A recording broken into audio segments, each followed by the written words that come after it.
Hi friends, எல்லாருக்கும் வணக்கம். நீங்கள் எல்லோரும் எப்படி இருக்கீங்க? நீங்கள் எல்லாம் நல்லபடியாக இருக்க நான் கடவுள்கிட்ட வேண்டிக்கிறேன். ஒடிசா மெம்பர் எல்லாருக்குமே ஜெய் ஜெகநாத் நமஸ்காரம். எனக்கு நீங்கள் சப்போர்ட் பண்ணுங்கள். நீங்கள் சப்போர்ட் பண்ணால் எனக்கு கொஞ்சம் ஹெல்ப்ஃபுல்லாக இருக்கும். நேற்று நிறைய பேர் சொல்லியிருந்தீங்க, ஃபீல் பண்ணாதீங்க, அம்மாவை கொஞ்சம் சந்தோஷமாக பார்த்துக்குங்க, அம்மா வந்து அதுலேருந்து வெளியே கொண்டு வா அப்படின்னு சொல்லியிருந்தீங்க. நாங்களும் அதுக்கு தான் ட்ரை பண்ணிகிட்ருக்கோம். அம்மாவை நாங்கள் சீக்கிரம் அதுலேருந்து கொண்டு வந்துடுவோம். அம்மாலாம் நேற்று 1 மணிக்கு மதியமாக அழுவ ஸ்டார்ட் பண்ணாங்க. 4 மணிக்கு தான் முடித்தாங்க. என்னன்னு அவங்களுக்கும் கொஞ்சம் வருத்தம் இருக்குல்ல, இத்தனை வருஷமாக நம்ம கூட இருந்து டக்குன்னு இல்லாமல் போனால் ரொம்ப கஷ்டமாக தானே இருக்கும். அது அம்மா ரொம்ப நேரம் அழுதுட்டு இருந்தாங்க. அதுக்கப்புறம் சமாதானப்படுத்திட்டோம். போயிடுச்சதுக்கப்புறம் வராது, நம்ம இருக்கிற வரைக்கும் நம்ம தான் இது பண்ணிவிட்டு பார்த்து இருந்துக்கணும் அப்படின்னு சொல்லிட்டு அம்மாட்ட நிறையா இது சொன்னோம். அம்மா சரி அழுதுச்சு. அப்புறம் புரிஞ்சுக்கிட்டா. அப்புறம் அக்கா பக்கத்தில் தான் இருக்கா.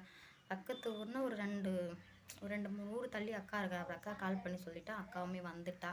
அதுக்கப்புறம் அவள் பார்த்து பேசி விட்டுட்டு போனால் அதுக்கப்புறம் அம்மா கொஞ்சம் இப்போ அழுவாமல் இருந்தாங்க. நைட்டில் அம்மா சரியாக சாப்பிடவே மாட்டுறாங்க. நானுமே சமைச்சி வச்சுட்டு தோசை பண்ணிட்டாலும் வரவே மாட்டுறாங்க. சாப்பிடுன்னா சாப்பிடவே மாட்டுறாங்க. அப்படியே தான் இருக்காங்களே. நேற்று நிறைய பேர் சொல்லியிருந்தீங்க, உங்கள் ஊர் என்ன ஊர் நல்லா இருக்குது, என்ன ஊருன்னு கேட்டிருந்தீங்க. சொந்த ஊர் வந்து கடலூர் மாவட்டம் குறிஞ்சிப்பாடி பக்கத்தில் கல்லைங்குப்பம். அதான் எங்களோட சொந்த ஊர். இன்றைக்கி என்ன வீடியோ பார்க்க போகிறோன்னு பார்த்தீங்கன்னா, என்னோடய அம்மா வீட்டை தான் உங்ககிட்ட நான் காமிக்க போகிறேன். அது என்னோடய வீடை காமிக்க போகிறோம்.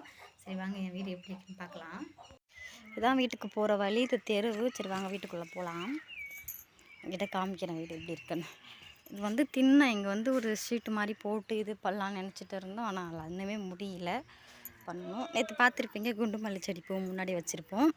அதுக்கப்புறம் மருதாணி செடி வச்சுருக்கோம் முன்னாடி. இது வந்து மாதுளம்பழம் மரம். இது நம்ம வீட்டிலே காய்க்கும், நல்லாயிருக்குமே.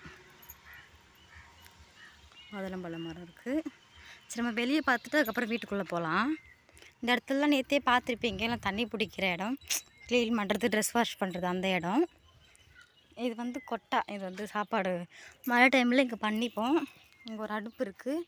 அதுக்கப்புறம் இங்கே ஒரு பெஞ்சு, இங்கே தான் தண்ணிலாம் தூக்கி வைப்போம். தண்ணியில் நான் வெளில தான் வச்சுக்கிறேன், எதுவுமே நான் தூக்கி வைக்கல. அம்மாவுக்கு கொஞ்சம் உடம்பு சரியில்லை. இது வந்து அக்கா பொண்ணோட கை வண்டி, அந்த வண்டி இருக்குது. இங்கே வந்து ஃபஸ்ட்டு கிளி வச்சுருந்தோமே, ஆனால் கிளி செத்துட்டு போயிடுச்சு. அதனால் எடுத்துகிட்டு வந்து இங்கேயே வச்சுட்டோம் அந்த கிளி கூட. வந்து விறகு சாப்பாடு பண்ணுறதுக்கு விறகு வந்து அப்பா வந்து இது டேமேஜ் பண்ணி வச்சுட்டு போயிருந்தார். இது வந்து அந்த கருமாதின்னு சொல்லுவாங்கள்ல, அந்த டைமில் வந்து எல்லாருக்கும் இட்லி அந்த மாதிரிலாம் சுட்டணுமா, அதனால் அங்கே வச்ச அடுப்பு அது. அவ்வளோதான். இது சும்மா கொட்டா மாதிரி. அதுக்கப்புறம் போனால் இதுவுமே தோட்டத்துக்கு போகிற வழி தான். 2 வழி இருக்குது, அப்படியும் போகலாம் இப்படியும் போகலாம். இது வந்து தோட்டம். நேற்று நீங்கள் பார்த்துருப்பீங்க, அம்மா க்ளீன் பண்ணிட்டு இருந்தாங்கள்ல, வீட்டு தோட்டம் தான் இது. வேப்பங்கொட்டை காஞ்சிருக்கு சைடெலாம். நேற்று வந்து நான் அந்த பக்கம், அங்கே ஒரு படல் மாதிரி இருக்குல்ல, அந்த பக்கம் வந்தால் இந்த பக்கமும் போகலாம். 2 வழி இருக்குது. அது வந்து கோவில் பின்னாடி ஏரி. நேற்று நீங்கள் பார்த்துருப்பீங்க.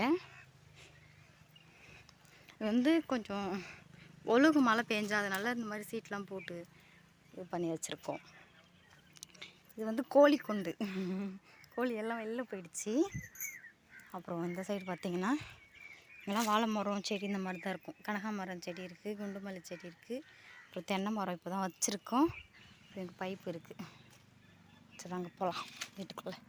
இது இங்கே ஒரு சமைக்கிற அடுப்பு. இது தான் வீட்டுக்கு போகிற உள்ள வழி. அங்கே எல்லாம் வலது கால் எடுத்து வச்சு எங்கள் வீட்டுக்குள்ளே வாங்க போகலாம். இதுதான் வந்து ஹால்னு சொல்ல முடியாது, ஹால் தான் இது. ஆனால் எங்களுக்கு இங்கே தான் முன்னாடி ஷோபாலாம் இருந்துச்சு, அதெல்லாம் மெயினாக எடுத்துன்னு தூக்கி போட்டாச்சு. முன்னாடி வந்து முன்னாடி அப்பா ஃபோட்டோ இருக்குது. இது வந்து அப்பாவோட அம்மா, அவங்க இறந்துட்டாங்க, அவங்க ஃபோட்டோ. அதுக்கப்புறம் பார்த்திங்கன்னா இது வந்து அக்காவோட ஃபோட்டோ. அக்கா வந்து ஸ்கூல் படித்த ஃபோட்டோ. இதான் என்னோடய செகண்ட் அக்கா. இது வந்து என்னோடய ஃபஸ்ட் அக்கா நர்சிங் முடிச்சிருக்கா. அவளோட ஃப்ரெண்ட்ஸிங் போனப்போ எடுத்த இது 2வது ஃபஸ்ட் அக்கா. இது வந்து அம்மா, அக்கா, பாப்பா 3 பேர் திருச்செந்தூர் கோயிலுக்கு போயிருந்தாங்க, அப்போ எடுத்த ஃபோட்டோ இது. Group photo. அம்மா, அக்கா, பாப்பா. இதுதான் என்னோடய சின்ன வயசுலேருந்து தங்கச்சி. அதுக்கப்புறம் பார்த்திங்கன்னா இந்த பக்கம் பார்த்திங்கன்னா இதான் அம்மா அப்பா கல்யாண ஃபோட்டோ. கல்யாணம் முடிஞ்சு ஒரு 10 நாளைக்கு முன்னாடி எடுத்த ஃபோட்டோ இதான். அது இந்த ஃபோட்டோ தான் இது. இது அம்மா கொஞ்சம் கழுவி வச்சுருக்காங்க. இது அப்படியே எடுத்து அம்மா அப்பா பம்பாயில் இருந்தாங்களா, அந்த டைமில் எடுத்தது. இது வந்து அம்மா ஃபோட்டோ ஃபுல்லாக. இது வந்து அக்கா வந்து டிகிரி முடிச்சிருக்கா, அப்போ காலேஜில் கொடுத்த ஃபோட்டோ. இது வந்து என்னோடய பாப்பா தான், சின்ன வயசு ஃபோட்டோ. இதுவுமே அவ்வளோதான், என் பாப்பா தான் சின்ன வயசு ஃபோட்டோ. இது வந்து செகண்ட் அக்கா. இவளுமே செகண்ட் அக்கா. அவள் கொஞ்சம் படிச்சிருந்தா, அதனால் அவளை இதெல்லாம் அப்படிங்க வச்சாச்சு, ஐடி கார்டெல்லாம். இதுவுமே என்னோடய பாப்பா தான். இது வந்து இன்னொரு ரூமுக்கு போகிற வந்து சாமி ஃபோட்டோ வச்சு இந்த மாதிரி வச்சுருக்கோம். இது பார்த்திங்கன்னா இது நான் தான். இது வந்து என்னோடய அண்ணன் பொண்ணுங்க, பெரியப்பாவோட அண்ணன் பொண்ணுங்க 3. இது வந்து என்னோடய செகண்ட் 2வது மாமா அத்தை. இது வந்து என்னோடய ஃபஸ்ட்டு மாமா அத்தை. அவ்வளோதான் ஃபோட்டோஸு. அதுக்கப்புறம் இந்த ரூமுக்குள்ளே போனால் இதுதான் கிச்சனு. இன்றைக்கி காலைல என்ன குழம்பு அம்மா தான் பண்ணாங்க. ஒரு மாதிரி காய் போட்டு புளிக்குழம்பு மாதிரி பண்ணாங்க. காலைல டீ போட்டோம். இப்போ டீ குடிச்சிட்டு அப்படியே வச்சுருக்கோம். சூடாக இருக்குது, சூடாக ஆறுன்னு சொல்லிட்டு இந்த இடத்துல அப்படியே உப்பு இந்த மாதிரி டப்பாலாம் வச்சுருக்கோம். அப்புறம் இங்கே ஒரு தண்ணி குடம் வச்சுருக்கோம். தண்ணி குடம் கொட்டாயில் வச்சு குடிக்கிறதுக்காண்டி இங்கே வச்சுருக்கோம். சாப்பாடு காலையில் பண்ணி வச்ச சாப்பாடு இருக்குது. பிளேட்லாம் இது மேலே தான் வைக்கணும். கொஞ்சம் ஒட்டனை இருக்குது, அடிச்சுட்டு வைக்கல அப்படின்னு சொல்லிட்டு கீழே எடுத்து வச்சுருக்கேன். இந்த இடத்துல அப்படியே டப்பாலாம் வச்சுருப்போம். ஊறுகாய், உப்பு அந்த மாதிரி பக்கெட்டில் அந்த மாதிரிலாம் இருக்கும். அதுக்கப்புறம் இந்த பார்த்திங்கன்னா ஒரு டிவி இருக்கும். அந்த டிவி வந்து கலைஞர் கொடுத்த டிவி. எவ்வளோ வருஷமாக இருக்குது. நான் சின்ன பிள்ளைலேருந்து இந்த டிவி இருக்குது. இந்த ரூம் அவ்வளோதான். இதுமாரி ஹால் பார்த்துட்டிங்க. இது வந்து அப்பாவுக்கு வந்து அரிசி வாக்கு அரிசின்னு சொல்லுவாங்கள்ல, அது வந்து அரிசி அப்பாவுக்கு. இது எல்லாமே சரி வாங்க இன்னொரு ரூமுக்கு போகலாம். இது வந்து பெட்ரூம்னு சொல்ல முடியும். பெட்ரூம் தான் இதானா.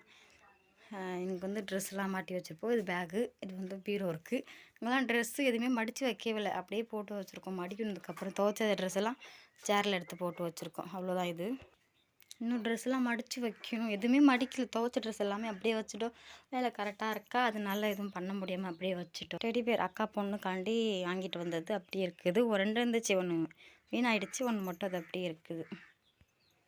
அதுக்கப்புறம் இதுக்குள்ளே போனீங்கன்னா இதுதான் சாமி ரூமு. வந்து வீட்டில் கொஞ்சம் சாமி பற்றி எல்லாருக்குமே அதிகம். இதுதான் சாமி ரூமு. இது வந்து பாத்திரம், எல்லா பாத்திரமே அப்படியே இது பண்ணி கட்டி போட்டு வச்சுருக்காங்க. ஏன்னா அப்படியே அந்த வீணாயிடும்ல, அதனால இது பண்ணி அப்படியே வச்சாச்சு. இதுவும் சைடில் எல்லாமே அதான் இருக்குது. அதுக்கப்புறம் இந்த சைடுமே பாத்திரம் எல்லாம் தான் இருக்கும். ஏன்னா வீடு வந்து கொஞ்சம் வாரெல்லாம் இருக்குது பார்த்தியா, அது எல்லாமே உளுந்துருச்சு. அது வந்து பாத்திரத்தில் பட்டு வேஸ்ட் ஆகும் அப்படின்னு சொல்லிட்டு அம்மா சாக்கு போட்டு கட்டி வச்சுருக்காங்க. மழை பெஞ்சால் மோஸ்ட்லி ஒழுவும். அந்த இடத்துல கொஞ்சம் ஒழுவும், லைட்டாக ஒழுவும். எல்லா வாரையுமே டேமேஜ் ஆகிடுச்சு. இந்த வீடு வந்து நான் சின்ன பிள்ளையா இருக்கிறப்ப கட்டினது. இது எல்லாமே ஜாமான் தான் அதிகமாக இருக்கும், பானை அந்த மாதிரி தான் இருக்குது. வீட்டில் கோழி சவுண்டு கேட்குதுல்ல, கோழி குஞ்சு பிடிச்சிருக்கு, அது வீட்டுக்குள்ளே கதான் சவுண்டு கேட்குது. இது பெட்டி. அவ்வளோதான். சாமி ரூமும் அவ்வளோதான். வீடு எல்லாமே பார்த்தாச்சா? அவ்வளோதான். 4 ரூமு தான் வீட்டில். அவ்வளோதான் வீடு. அவ்வளோதான். ஒரே 4 ரூமு. இது வந்து நான் சின்ன வயசாக இருக்கும்போது வந்து அப்பாவும் அம்மாவும் பம்பாயில் வேலை செஞ்சுட்டு இருந்தாங்க. அப்போ கட்டின வீடு. அதுக்கப்புறம் வீடு கட்டினதுக்கப்புறம் அம்மா அப்பா பம்பாய்க்கு போகல. அதுக்கப்புறம் வீட்டில் இந்த கேரளா வேலைக்கு போனாங்களா, அதுலேருந்து இங்கே அப்பா கேரளா வேலைக்கு போவார், அம்மா வீட்டில் இருப்பாங்க. 2 பேருமே போவாங்க. அந்த மாதிரி இருந்துச்சு. ஆனால் ரொம்ப வருஷம் ஆகிடுச்சு வீடு கட்டி. வீடு எல்லாமே ரொம்ப உதிர்ந்து போயிருக்கு. ஆனால் மழை பெஞ்சால் அந்த சாமி ரூம்னு சொல்கிறல்ல, அந்த ரூம் மட்டும் நிறையா ஒழுகும். எனக்கு கொஞ்சம் மழை பெஞ்சால் அந்த ரூம் மட்டும் கஷ்டம். இந்த ரூமெல்லாம் ஒழுகாது, ஆனால் சாரல் நிறையா அடிக்கும். அவ்வளோதான். ஒரு சின்ன வீடு, குட்டி வீடு. அவ்வளோதான் எங்களோட வீடு. நீங்கள் நினைப்பீங்க அம்மா வீடு ரொம்ப பணக்காரங்க, அந்த மாதிரிலாம் இல்லை. அம்மா வீட்லேயும் ரொம்ப கஷ்டம்தான், நான் போன வீட்லேயும் ரொம்ப கஷ்டம்தான். அம்மா வீட்லேயும் இந்த கொஞ்சம் கஷ்டம் தான், அம்மா கூட இருக்க ஒரு இதாக இருக்கும். அவ்வளோதான் ஃப்ரெண்ட்ஸ். இந்த வீடியோ உங்களுக்கு பிடிச்சிருந்தா ப்ளீஸ் லைக் அந்த சப்ஸ்கிரைப் பண்ணுங்கள் கைஸ். நீங்கள் சப்போர்ட் பண்ணுங்கள். நீங்கள் சப்போர்ட் பண்ணால் எனக்கு கொஞ்சம் ஹெல்ப்ஃபுல்லாக இருக்கும். வீடியோ எப்படி இருந்துச்சு மறக்காமல் கமெண்ட்டில் சொல்லுங்கள். Bye friends. நாளைக்கு நெக்ஸ்ட் வீடியோ பார்க்கலாம்.